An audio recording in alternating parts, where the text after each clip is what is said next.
BJP കണ്ണടച്ച് ഇരുട്ടിൽ തപ്പുകയാണ്. പണ്ട് പൂച്ച ചെയ്ത അതേ തന്ത്രം. കണ്ണടച്ച് പാല് കുടിക്കുന്ന പൂച്ചയുടെ വിചാരം ഇതാരും കാണുന്നില്ല എന്നായിരുന്നു. എന്നാൽ പൂച്ചയ്ക്ക് മാത്രമേ ഇരുട്ടുണ്ടായിരുന്നുള്ളൂ, ബാക്കി എല്ലാവർക്കും ഇരുട്ടുണ്ടായിരുന്നില്ല. അതുപോലെയായിരുന്നു BJPയുടെ കഥയും. അവർക്ക് മാത്രമേ ഇരുട്ടുള്ളൂ, ബാക്കി എല്ലാവരും ഇതൊക്കെ കാണുകയും കേൾക്കുകയും ഒക്കെ ചെയ്യുന്നുണ്ട്.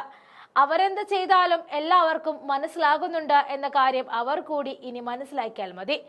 രാജ്യമെന്ന യുദ്ധ അന്തരീക്ഷത്തിലേക്ക് കടന്നപ്പോൾ വഖഫ് വിഷയത്തിൽ നിന്നും ഒന്ന് ശ്രദ്ധ മാറി എന്നേയുള്ളൂ. പൂർണ്ണമായിട്ടും അതാരും മറന്നിട്ടുമില്ല, മായ്ച്ചു കളഞ്ഞിട്ടുമില്ല. വഖഫിൽ തൊട്ടുപോകരുത് എന്ന സുപ്രീം കോടതി ഉത്തരവിന് പിന്നാലെ ഉണ്ടായ വിവാദങ്ങളും ആരോപണങ്ങളും ചൂടുപിടിക്കുമ്പോഴായിരുന്നു യുദ്ധമുണ്ടായത്. യുദ്ധത്തിന്റെ മുറിവിലൂടെ തന്നെ ഒരു കൂട്ടം മുസ്ലിം ജനത വഖഫ് വിഷയത്തിൽ അവരുടെ നിലപാട് അറിയിച്ചിരിക്കുകയാണ്. അതുകൊണ്ട് തന്നെ അവരുടെ പ്രതിഷേധം ശക്തമാണ്. എല്ലാവരും ഇരുട്ടിലിരിക്കാൻ പോവുകയാണ്. അതായത് വഖഫ് ഭേദഗതി നിയമത്തിനെതിരെ രാജ്യം മുഴുവൻ ഏപ്രിൽ 30-ന് 9 മുതൽ 9:15 വരെ ലൈറ്റ് അണച്ച് പ്രതികരിക്കണമെന്നാണ് all India Muslim personal board ആഹ്വാനം ചെയ്തിരിക്കുന്നത്. ഇതിൽ എല്ലാവരും പങ്കാളികളാകണമെന്നും മുസ്ലിം സംഘടനാ നേതാക്കൾ പറഞ്ഞിട്ടുണ്ട്.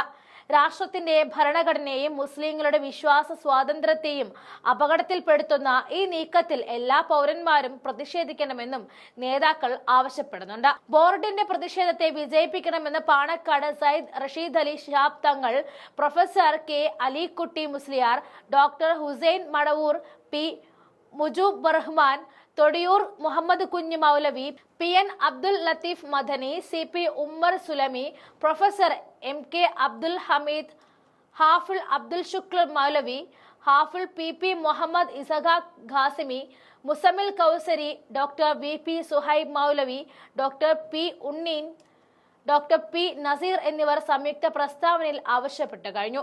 വെളിച്ചമണച്ചുള്ള പ്രതിഷേധം അവകാശങ്ങൾക്ക് വേണ്ടി പോരാടാൻ നാം ഉണർന്നിരിക്കുകയാണെന്നും അതിന് നാം പൂർണ്ണ സജ്ജരാണെന്നുമുള്ള പ്രഖ്യാപനം കൂടിയാണിത്.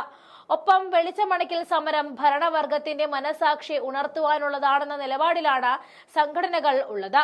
ജനാധിപത്യ മതേതര കക്ഷികളുടെ ശക്തമായ എതിർപ്പുകൾ മറികടന്നും ഭരണഘടനാ മൂല്യങ്ങൾ അട്ടിമറിച്ചും പാർലമെന്റിൽ പാസാക്കിയ വഖഫ് ഭേദഗതി ബില്ല് നിയമമാക്കപ്പെടുന്ന പക്ഷം നിയമപരമായി നേരിടുമെന്നവർ നേരത്തെ തന്നെ പ്രഖ്യാപനം നടത്തിയിരുന്നു.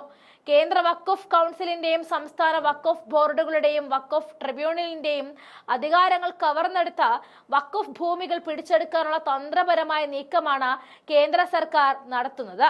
വഖഫ് ഭൂമികൾ സംരക്ഷിക്കുക എന്നത് ഭരണകൂടത്തിന്റെ കൂടി ബാധ്യതയാണ്. സമൂഹത്തിൽ ഭിന്നത സൃഷ്ടിക്കാനും മുസ്ലിം സമുദായത്തിന്റെ അവകാശങ്ങൾ കവരുവാനുമായിരുന്നു കേന്ദ്ര ഭരണകൂടം ശ്രമിച്ചുകൊണ്ടിരുന്നത്. ഇത് അങ്ങേയറ്റം പ്രതിഷേധാർഹമാണ്. ഇന്ത്യയിലെ ജനാധിപത്യ മതേതര ശക്തികൾ ഒറ്റക്കെട്ടായി തുടർന്നും ഇതിനെതിരെ പോരാടണമെന്നും ആഹ്വാനം ചെയ്തിരുന്നു. 1995-ലെ വഖഫ് നിയമത്തിലെ 44 വകുപ്പുകളിൽ മാറ്റം വരുത്തുന്നതാണ് കേന്ദ്ര സർക്കാർ കൊണ്ടുവന്ന ഭേദഗതി. എന്നാൽ തൊട്ടുപോകരുത്, അതായത് വഖഫിനായി സമർപ്പിച്ച ഹർജികളിൽ ഒരു തീരുമാനമെടുക്കുന്നത് വരെ വഖഫ് നടപ്പിലാക്കാൻ കഴിയില്ല എന്ന സുപ്രീം കോടതി ഒരു ഉത്തരവ് കേന്ദ്ര സർക്കാരിന് വിനയാവുകയും അതിനുശേഷം സുപ്രീം കോടതിയെ വെല്ലുവിളിച്ചവർ രംഗത്ത് വരികയുമാണ് ഉണ്ടായത്.